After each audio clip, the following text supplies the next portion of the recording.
Third MAHLAP National Congress, members of the Executive Board who work hard to make this Congress happen virtually, a pleasant morning.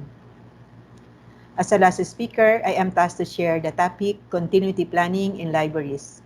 But I would like to emphasize that the continuity plan in libraries is just a part of the academic and the business continuity plan of the institution where we belong. To start with my presentation, let me share with you the objectives of this topic. First is to identify the essential role of libraries in the community before and after the pandemic. Second is to understand the importance of a business continuity plan in libraries to minimize interruptions to normal operations. And the last is to execute how to formulate an emergency management plan for libraries to maintain a more sustainable services program. Last March 2020, we are all surprised in the suspension of work for 2 weeks due to COVID-19 pandemic. We all expected that after 2 weeks, work will be resumed to perform the daily tasks expected from us. But it never happened. Instead, the weeks was extended into a month and more. And now, it's almost more than a year that our previous normal routine could not be back. During the first 2 weeks, we are not so worried. Instead, we tried to cope up on how we could still deliver the library services efficiently. We innovate and introduce new services to reach out our client to let them know and feel the library existence. Let us revisit or have some review on what are the library activities that we have before and how do we reinvent those services and activities in the time of pandemic. I knew that this was also discussed in the previous presentation, or the same topic was already highlighted in many webinars that you have attended in the past. Let's start with the user engagement. It aims to form collaborative relationship within the academic community by designing and promoting variety of engaging, relevant, interesting, and meaningful events and activities suited to audience of different ages, backgrounds, and educational levels. Also refers to utilization of technology in engaging with library patrons. The main goal is to inspire and attract both old and new patrons to maximize the utilization of library resources, services, and facilities. In user engagement, the library provides face-to-face services like reference and bibliographic service, circulation, research assistant, document delivery service, computer access to online catalog and electronic resources, information literacy program, and other patron services like storytelling and so on. During the pandemic, we adapted the hybrid service model in our user engagement wherein we provide virtual library services while at the same time, we ensure that users have still access to our printed collection without bothering themselves going to library physically. We innovate various library services using different online platforms and enhance our communication system to stay connected with our library patrons. Library orientation and series of training on the use of library resources are conducted online with counterpart self-paced module found in the school learning management system. We also created YouTube channel featuring different library instructional videos to make our new and old students be familiar with the services and resources of the library. Moreover, we streamline access to online resources by adopting the same access credential that our students and faculty use in accessing their LMS and portal accounts. For circulation services, we created document delivery service form to borrow books via pickup or courier, request for PDF copy of ebooks or e-journals, avail of scanning services of book chapters, which is subject to the provision of fair use in copyright law. Books returning is through book drop or courier service, while requests for book purchase, checking of library accountability for clearance purposes, and submission of theses are also done online. Our virtual user engagement is not only via library website or library social media, but we also publish through our personal web page, blogs, and our own social media account. Second is community engagement. It is the process of working collaboratively with community members, be they library customers, residents, faculty, students, or partner organizations to address issues for the betterment of the community. As champions of lifelong learning, libraries are places to quench curiosity, access technology, and explore new ideas, hobbies, and careers. As per American Library Association, increasingly, library also offer patrons a welcoming space to meet their neighbors to discuss and resolve important issues. We were involved in numerous activities in and off campus, either as a committee member or the one in charge conducting an activities or providing technical assistance on library organization and free voluntary library consultation or book donation drive. Our presence in the community or our partner communities is unquestionable. We established Friends of the Library as a student-accredited organization and accepted senior high school work immersion or interns from our feeder school. We even offered our facilities as a venue for continuing professional development of our partner institution or organizations. Also, we accepted visiting researchers from neighboring schools. At present, our interaction to our community is limited. If we have one, we need to ensure that all activities follow and guided by the health and safety protocol set by the government. Otherwise, we do it virtually. Third is virtual presence, which means providing user services at all times, even if the user is off-site. The main goal is to provide library user with 24/7 access to library's online resources and services. Likewise, to maintain regular communication between library user and personnel. The function of our library website is to promote resources and services and to serve as venue to assist our user through live chat if needed. Our social media account like FB page and Twitter is to post library announcement and activities.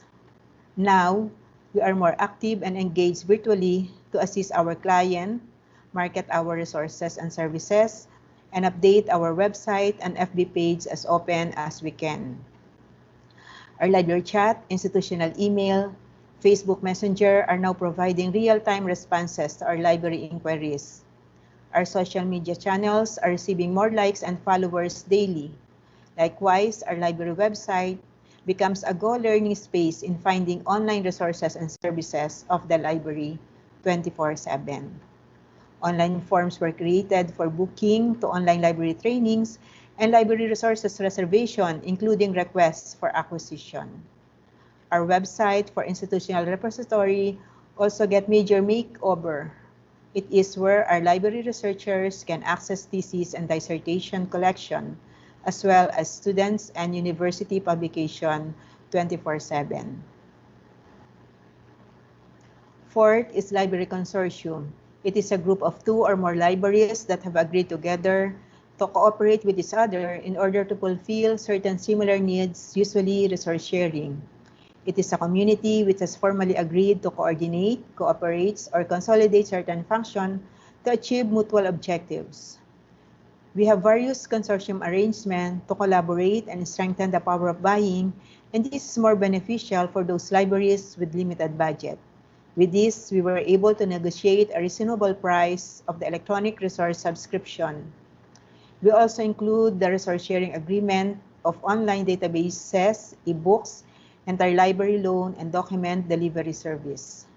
Now, we are more engaged in a consortia and actively participate in the group discussion with our partner libraries to share our resources or to ask some ideas to address the challenges that we encountered. Then, library as venue. The physical presence of the library serves as venue for research, instruction, recreation, collaboration, or a meeting place for others, and so on. The library is also considered a place of relationship and interaction, a home for the live interaction and exchange between students, faculty, and staff. But temporarily, due to COVID-19 pandemic, the physical access to the library is limited to only allowable operation and services and are guided by the health and safety protocols of the government and the institution. Also, some of the library spaces were transformed to maximize its use and to align with the current learning system of the institution, and again, following the health and safety protocols. Okay, let's move on in the business continuity plan. What is this continuity plan all about? According to Vollmer, the business continuity plan focuses on sustaining an organization business function during and after a disruption, or restoring an organization function in an alternative site. It is a comprehensive document that consists of a contingency plan for all the aspects of a business. It may include resources, assets, business processes, and stakeholders that are directly or indirectly involved with the business operations. It is also important to have a business continuity plan in place that considers any potential disruption to a business operations. In our case, our business is education. The plan should enable the organization to keep running at least at a minimal level during crisis. And having a strong business continuity saves money, time, and company reputation. But why do we need the business continuity plan? The following are some important aspects of the business continuity plan: to sustain the business operation, to prevent disruption, to provide service and support for its stakeholder, to have a proactive plan to avoid and mitigate risks associated with disruption of operation, and to maintain the financial viability of the organization. Since a business continuity plan requires an extensive research and in-depth analysis of our business operation, I just want to share with you the following key elements that we can possibly adopt in preparing our library continuity plan. We need also to include details of all the library procedures that will be implemented to ensure that the library operations are running smoothly during an ongoing emergency situation like this pandemic. Here are the key elements of a business continuity plan. All the elements that are critically related to the skills, communication, structure, and responsibilities of the employees. So we need to check the resources that we have, like the skills of our employees. Are they equipped to roll out the services that we will be providing? Are they the right people to be assigned for a particular task? Is there a need to retrain them, especially on the use of technology? Do we have platform to support the learning and teaching process of our institution? How about our communication structure? We need also to identify the kind of communication platform that we have. Do we want only to be contacted through email or by phone? How about the chat services? Do we also have another channel aside from the FB chat? How about the responsibilities of our library personnel? Is there a need to modify it to be suited in the current situation like this? In DLSUD, what we did is we modified our organizational structure and assignment to address the current challenges. This structure was presented and approved in the academic management group as one of our immediate solutions for the current situation. Next is all strategic components that are used by the business on a daily basis to ensure continuous running of business operation. We need to identify the different strategies that we could be implemented for the continuous operation of the library. What are the daily services operations? Can we still provide the circulation services? What do we have right now? Or do we need an additional services to ensure the smooth operation of the library? Next is every component that is related to the software your company utilizes to carry out its day-to-day activities. We need to have an inventory to be familiar with the current software that we have in our institution. But can we also utilize those software? In our case, to access some of our library database, we coordinated to our ICTC and install software to remotely access the data needed, which is only available via intranet access. Next is all features that are necessary to continue key business processes. Are the current feature enough? Let's think about it carefully. Another key element is any object that is related to the systems, network, and industry-specific technology.